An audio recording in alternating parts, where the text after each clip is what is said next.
My name is Adam, and I take a class called Fiction at the Miami Valley School. And our assignment this week was to record a video of ourselves telling a story. So here goes.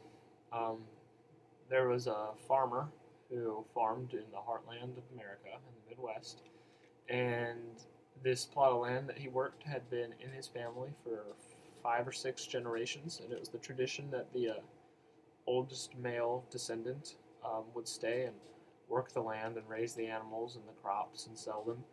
And so this is what he's been doing for 30 years. And he lives by himself on this plot of land and farms it. And one day, a man comes to the door and informs him that he has plans to build a highway directly through this man's farm. And he tells him, I'm sorry, but you're going to need to be out of the house and moved out by this date. I have the order right here. It's all official and everything. It's been it's a government order. They've decided that um, it's worth it for the community to have a highway through this area because it would cut down the travel time from one town to the next. So obviously the man is just baffled. He's like, you can't just build a highway right through my farm. Who do you think you are? This is my livelihood.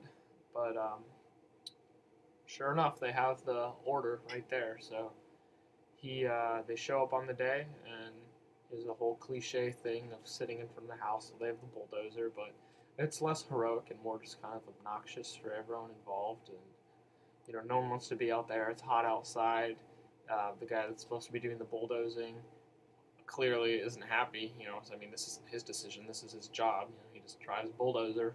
This dude's not getting out of the way, so he's going to have to stay out and work longer. But at the same time, the farmer's thinking, there's no way I'm letting this dude bulldoze my house down just because he has a piece of paper that says he can. So it's kind of like the ultimate stalemate. And they're sitting there forever, and nothing ends up getting done. So he's bought himself a few days, and he complained. The farmer, he complains to the city and appeals to the national courts and the news media and everything. So it becomes this big deal. And finally, the building company is just like, all right, well, this isn't worth it. We can hash out a deal here. And what ends up happening is they decide to spend a little extra money and build the highway right up to the farmer's land and then around it, and then it'll continue. So even though this is a pretty fair compromise, the farmer's still pretty set in his ways, and he's still really not happy about that. He doesn't want all this traffic coming through. He moved out there so he could be, away from everyone. He stayed on the farm so he could just be like away from everyone. Like his siblings had gone out into the cities, but he was just content to sit there and work the farm in solitude. But so the highway ends up getting built, and he's just really depressed. He's like, this sucks. I really don't want all these cars coming through here.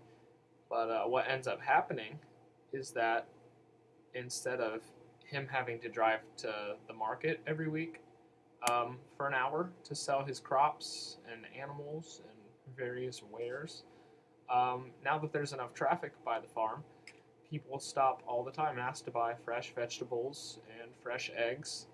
And so his business output almost doubles just because he has all these people coming through. So in the end, even though he thought that it was probably the worst thing that could happen and the end of days, it actually turned out to be a positive for him.